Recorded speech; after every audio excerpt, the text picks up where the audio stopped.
तो नमस्कार का आप सभी का दिव्या गहलोत ब्लॉग्स में खूब सारा ढेर सारा स्वागत है। और सबसे पहले गवर माता ने घनी घनी खमा। आज मैं आप सबको लेके आई हूँ जोधपुर की विश्व प्रसिद्ध गवर माता, जो कि सोनारों की घाटी में विराजमान होती हैं और जिनके परिवार में ये पूजा चलती आ रही है, वो कृपाराम जी सोनी जी हमारे साथ हैं, जो कि आज गवर माता के इतिहास के बारे में हमें बताएंगे कि ये पूजा कैसे शुरू हुई, क्या इसके पीछे इतिहास है और कैसे ये अद्भुत श्रृंगार किया जाता है, कैसे पूजा की जाती है। तो सर कृपाराम जी, पहले तो बहुत बहुत धन्यवाद कि आपने हमें इतने अद्भुत दर्शन करवाए और गवर माता का आशीर्वाद आपके द्वारा हमें और जोधपुर वासियों को मिलता है।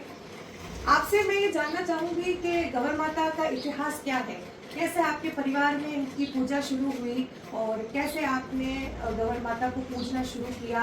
बहुत पुरानी परंपरा है झिंगा गौर की, मेले की, मगर ये जो गौर माता है इसका करीब 60 साल पहले हमारे पिताजी और पिताजी के भी पिताजी, जो हमारे दादाजी थे, जो जयपुर में जिनका ससुराल था, दादी जी वहाँ के रहने वाले थे, तो ये उनके द्वारा जयपुर से लाई गई गौर है, जो राजपूती शैली की। तो हमें मालूम नहीं था, उनके देवलोक होने के बाद में हमारे पिताजी बहुत आए हुए थे। दादाजी के भी कोई संतान नहीं थी, दादाजी के भाई के भी कोई संतान नहीं थी। तो कमरा 60 साल तक बंद रहा। फिर पिताजी को सब लोगों ने कहा कि भाई आप देखो तो सही, कमरा इस तरह का क्या है क्या नहीं है, आप उनके दत्तक पुत्र हो। तो पिताजी ने वो कमरा खोला तो सामने एक गौर माता झूले के अंदर विराजमान थी, जिसमें चमड़े की बेतें बनी हुई थी और झूला बना हुआ था, जिसमें जो पागे थे वो सोने की पेंटिंग और कांच के लगे हुए थे। बहुत सुंदर थी, एकदम वो एकदम चकाचौंध हो गए गौर माता को देख के। और पूरे कमरे के अंदर कौड़ियों की पॉलिश की हुई है। और कमरे के अंदर एक और कमरा है जिसमें गौर माता विराजमान रहती है। साल में सिर्फ एक बार ही गौर माता बाहर आती है और मेला संपन्न होने के बाद में गौर माता वापस अपने कमरे में विराजमान रहती है। साल भर फिर वो दर्शन नहीं देती। ये तो गौर माता की पुरानी परंपरा है। और आज से 60 साल पहले हमारे भाई साहब ने, जब हम तो बहुत छोटे थे, 12-13 साल के, समझते नहीं थे, उस समय भाई साहब ने पहली बार झिंगा गौर के हिसाब से बाहर विराजमान की हमारे सामने चौथे के ऊपर। सिर्फ 11 रुपये लगे, उस समय 1 लट्टू लगाया था। मगर जब लोगों ने और देखा, मोहल्ले वालों ने, कि भीड़ आ रही है, तो और उत्साहित हुए और उन्होंने मेले को थोड़ा थोड़ा धीरे धीरे बढ़ाना चालू किया। और फिर हमने चौक के अंदर मतलब विराजमान करना चालू किया।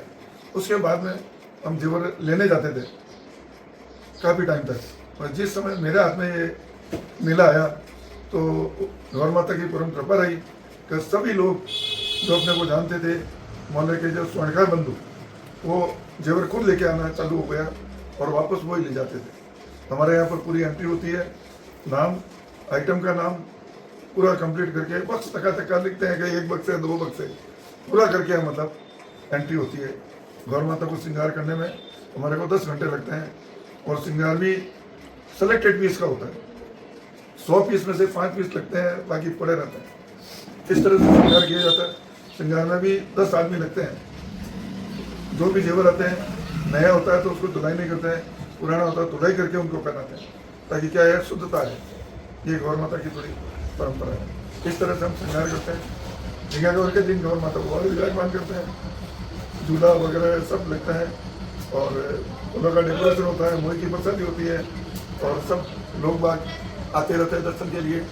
इस तरह से मेला हमारा संपन्न होता है। और मेला संपन्न होने के बाद में तिजड़ियों के मन में यही होता है कि भाई गौर माता का श्रृंगार के वगैरह उनको संतुष्टि नहीं होती। और जो श्रृंगार के जो आभूषण होते हैं वो सबसे गिनती है कि ये पहना है, ये पहना है, ये पहना है। इस तरह से बड़ी उत्साहित होती है और दर्शन करके पसंद। आज के ज़माने में जहाँ किसी के ऊपर कोई एक बर्तन का विश्वास नहीं करता, ये मैं बता रही हूँ एक महिला होने के नाते, गृहिणी होने के नाते, कि अगर हम हमारे घर के किसी बर्तन में किसी के यहाँ कोई सब्जी भी भेजते हैं तो हमारे मन में डर होता है कि अरे हमारी कटोरी कहीं घूम ना जाए, सही वापस आएगी या नहीं आएगी। उस जमाने में गंवर माता की इतनी महिमा है कि इतना जो आज सोने का भाव और इतना मतलब सोना हीरे जवाहरात तो आज नहीं करोड़ों सालों से सबसे कीमती रहे, तो उन गहनों को इतने विश्वास के साथ में जब स्वर्णकार बंधु यहाँ पर भेजते हैं, ये इनका बड़प्पन है कि ये अपना हिसाब किताब रखते हैं ताकि जिसकी जो चीज़ है उसको वो मिल जाए, लेकिन अपने मन से डर निकाल के और गंवर माता के समक्ष इसको प्रेषित करना, ये भी एक बहुत बड़ी गंवर माता की महिमा है जो ये परंपरा शुरू हुई और आपके परिवार द्वारा चलाई जा रही है। अब मैं जानना चाहूंगी कि हमारे सामने गंवर माता की प्रसादी पड़ी है, इसके बारे में आप बताएं, क्योंकि इसके बारे में भी लोगों के अंदर एक उत्साह रहता है, क्योंकि साल में सिर्फ एक ही बार मिलती है और महिलाएं बड़े चाव से इस प्रसादी को ग्रहण करती है।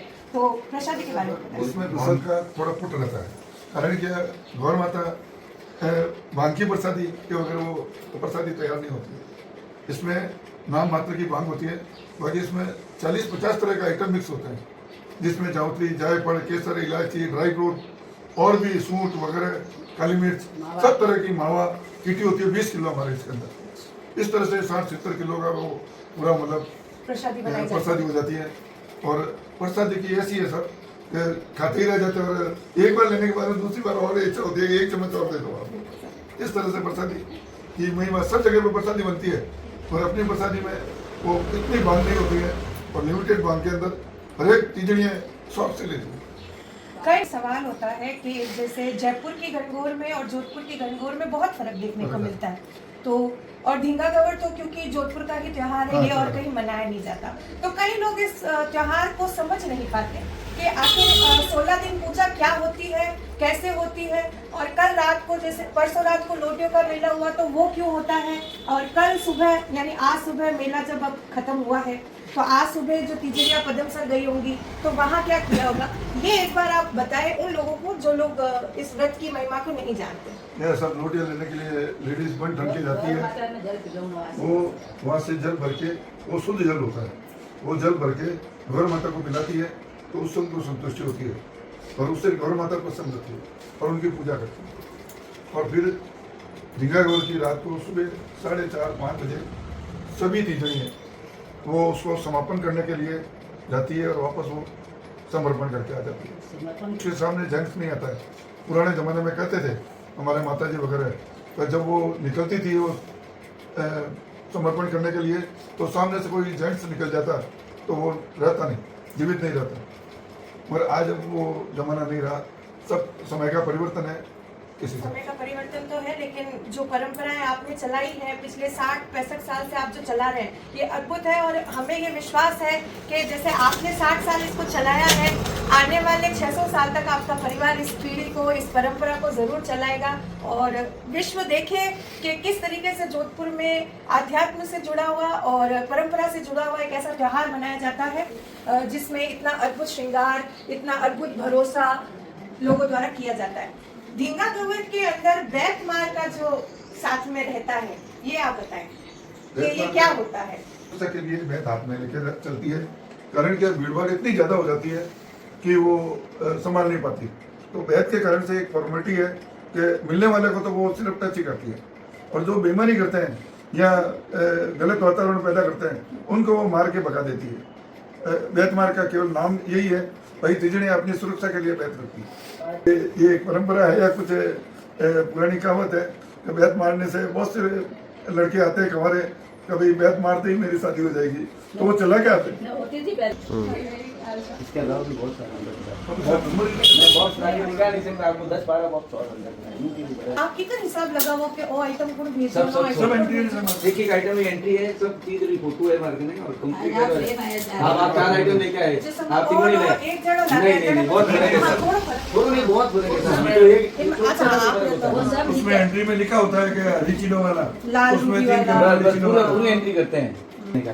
तो ये हमने फोटो की थी, इसमें सब आइटम लिखे हुए हैं, सब एक आइटम का नाम लिखा हुआ है। उसके बाद में जैसे ये हो गया कंगन सेट एक हो गया, तो इसमें लाल चूड़ी है, हरी चूड़ी है, केसरी है, कैसी वो लिख लेते हैं। ये मैरी हो गई, सब फोटो एक आइटम की फोटो खींची हुई है हमारे पास में कि भाई ये आइटम है। अब ये देखो ये ऊपर लगे हुए सबसे ऊपर फर्स्ट नंबर पे चौकर के पास है, ये देखो ये वाली चूड़ी है, तो ये लगी हुई है। ये पूरे 5 टीके हैं, अब टीके लगाए नहीं, वो अंदर ही पड़े, इधर देखो ये एक ही लगा नहीं, ये देखो ये 5 टीके एक लगा हुआ है, 4 अंदर पड़े, कहाँ लगा सेट नहीं हो रहा। ये स्टार लगे हुए देखो आप, ये मुंह के पास में, गर्दन के पास में 2 स्टार लगे हुए हैं। ये सब हमें ना एक एक तार से बांध के पूरा फिक्स करना पड़ता है, इसलिए इसमें वक्त लगता है। ये मुकुट में 2nd नंबर लगा हुआ है, 3rd नंबर सबसे ऊपर।